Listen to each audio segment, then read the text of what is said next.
Hello বন্ধুরা, কেমন আছো? আশা করি জানি সবাই ভালো আছো। যে যেখান থেকে আছো সুস্থ থাকো, ভালো থাকো।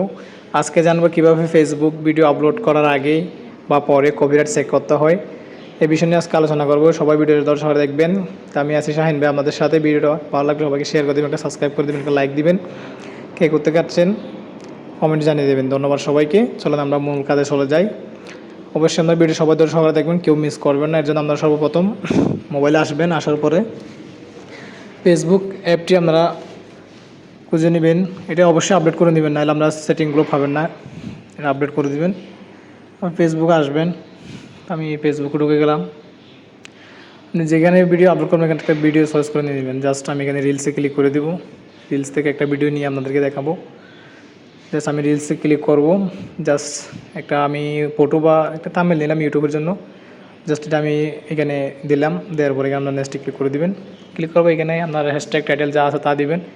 দেওয়ার পরে একটু স্ক্রল ডাউন করে নিচে আসবেন। নিচে আসার পরে এখানে দেখেন কপিরাইট চেক করার একটা অপশন আছে। এই অপশনটা আগে ছিল না, এখন অনেকেরই যুক্ত আছে, অনেকের যুক্ত নাই। যাদের যুক্ত নেই তারা ফেসবুক আপডেট দিয়ে দেবেন, আর যাদের যুক্ত নেই এটা অতি শীঘ্রই আপনাদের কাছে চলে আসবে।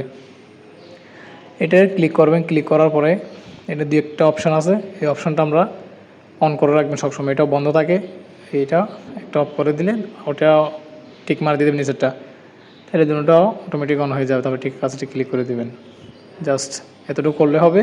আর এটা সুবিধা কী কী, এটা করলে কী হবে কী না হবে না, এটা চালু করলে আপনার একটা সমস্যা থেকে মুক্তি পাবেন। এটাই জাস্ট আপনার ভিডিওতে কোনো কপিরাইট কোনো অংশ থাকলে এটা 1 ঘন্টার ভিতরে আপনি রিমুভ করতে পারবেন, এবং কপিরাইট থাকলে এটা ইউটিউব থেকে ফেসবুক থেকে এটা আপনাকে জানিয়ে দিবে।